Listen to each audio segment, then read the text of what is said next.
Welcome back to the Goheen Cycles YouTube channel and episode number 6 of the VTX web build. This episode is where I personally think things got the most interesting. For most of my young adult life and my teenage life, I've always had this fascination with metal. My father and grandfather are amazing woodworkers. I've always had this fascination of being able to work with metal. Don't know why, I've just always had an interest in trying to form metal. I've went from tubing and trying to figure things out and welding, and I've kind of taught myself to weld off of YouTube and through some of the welding forums and things like that. But at this point, this is probably the biggest undertaking I have taken as far as metal projects go. And that's the Fender you see here behind me. You're actually looking at, I believe, the 5th or 6th iteration of this one panel. So it took a lot of time, and you're actually going to see in this video, I ended up reaching out to Jimmy Holstein of Holstein Designs over in Hilliard, Ohio. I'll show you a little bit of what it took for him to show me where I was going wrong. Just so happens about 3/4 of that footage actually ended up getting corrupt. I do have the tail end part of that though. You're going to see once I get this tacked on. The process of actually getting this piece tacked to up here to this top piece also took hours to get everything lined up exactly the way I wanted it, get it to where all the lines, everything flowed together. It was a big, long process that I didn't necessarily film.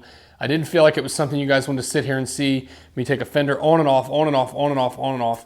And actually, this customer was here that day that I welded that on and was here for that whole process. So he got to kind of see what goes into doing something like this. On a side note, after we go to Jimmy's shop and I show you a couple things that he does, he's also big into the powder coating business here in Columbus, but we'll talk about that here in a few minutes. We go ahead and we come back here and we use cardboard templates to get these sides made up on both sides. You'll see those cardboard templates. Here they are. And I'll get those taped on and get them shaped exactly how I want them before I take them over to the sheet metal and we get them all cut out. Takes a little forming after that, running through the wheel just to give them a little bit of curvature so they're not completely flat, but we'll explain that later in the video. So, episode number 6, you're gonna see a bike go from this, basically a chopped rear fender, to this, a complete new rear fender. We also had one hiccup, as you can kind of see here, there's only a couple welds on this fender right now. My TIG welder actually decided it wanted to give out on me, and hopefully here within the next 2 days, my new one will show up and I'll be able to get everything finished welded and get it off to paint and body. So without further ado, let's go ahead and get started. So after a lot of work, this is where I've landed. This complex curve shape is where this is going to be the first part of the top of the fender. So at this point, I think what I'm going to do is I'm going to go ahead and take this piece, I'm going to go ahead and tack it onto the fender. Once it's tacked on, I'm going to take some measurements and make sure everything's lined up. I'll probably add a couple more tacks just for strength. I'm not burning anything in until I'm actually ready to weld every section together. Just in case something has to shift and move, it's easier to just cut a couple tacks and continue on. So, that being said, let's go ahead and take this fender. We're going to go ahead and get it tacked onto the factory fender, and from there, we're going to go ahead and start making the next piece.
that's it. The top section's now mounted on.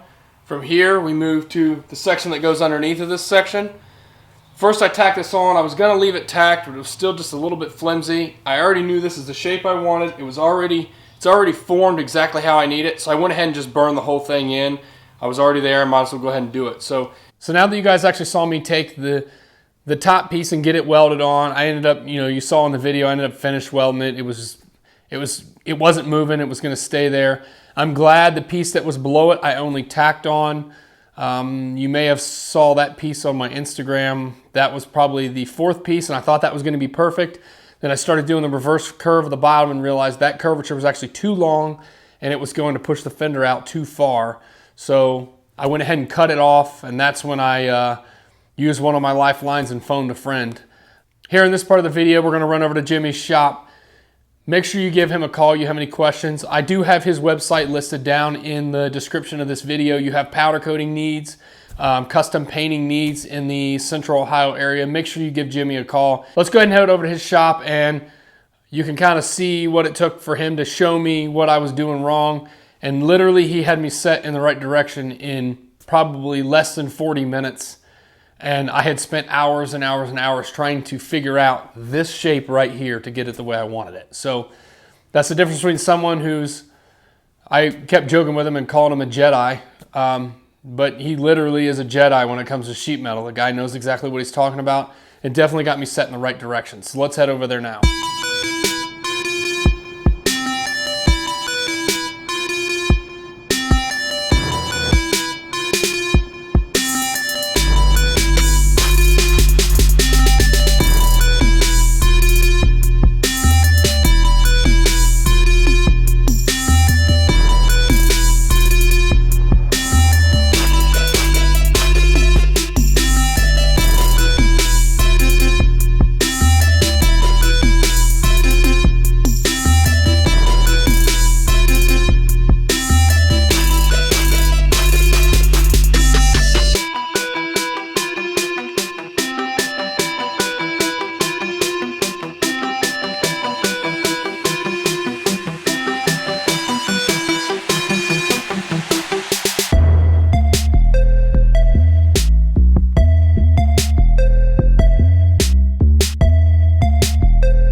All right, now that we're back from Jimmy's shop, like I told you in the first part of this video, I didn't film actually welding this section on. It was an on and off process. I had the fender on and off a million times, clamping things on, taking it off, reforming, and it was really boring. It was boring for me to do. Because the hard part of it was done, and getting exactly where I wanted all this lined up, that was just more than I really wanted to film, and I felt like it was more than you guys really wanted to watch. So I cut that out.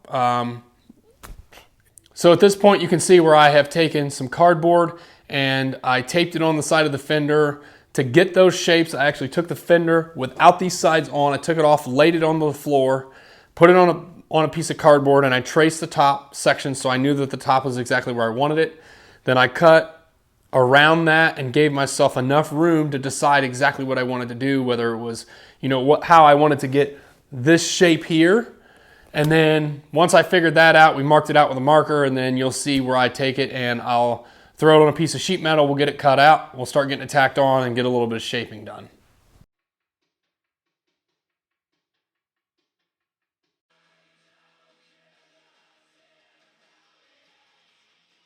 So, as you can see here, I have cardboard templates cut. These cardboard templates are what I need. I have one for each side. Those are the sides of the fender and where they're going to sit. So at this point, let's go ahead and get those cut out. I want to add a little curvature to them so they kind of curve out a little bit. I don't really want either, because on a vehicle, a car, a motorcycle, there's never a flat section. So what I'm trying to combat is having an absolute flat side on the side of this fender. I want it to line up with the top of the factory fender, and it has a slight angle to it. So I'm going to try to mimic that on these two pieces. So let's go ahead and get those cut out. Once those are cut out, I'll go ahead and slide them in the wheel. We're going to kind of form them a little bit and get them tacked on.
Alright, I want to give you guys a quick idea of what I'm doing.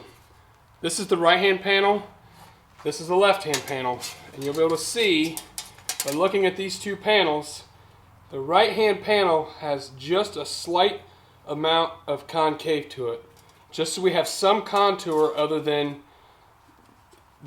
just having a flat piece of metal like this from this left side of the fender. So this just slight curve is what I'm looking for, and I'm going to stick it in the planishing hammer, and I'm going to slightly roll this top edge over just so it'll meet up with the fender.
All right, you can see here behind me, I have the sides all tacked on. At this point, I'm going to pull it out, throw the fender back in the planishing hammer. What that's going to do is, where all my TIG tacks are and where all my seams are, if I can run the planishing hammer over the seams, that's going to make sure that all of every seam itself is exactly on the same plane. So when I weld it together, I'm all in the same spot where I need to be. So let me slide this thing off. We'll throw it in the planishing hammer, and we'll check a couple of my tacks. Once I verify that's done, we're going to go ahead and finish weld the whole thing.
All right, so I think that's going to wrap it up for this video. I knew this was going to be, for me, this was going to be the most difficult episode.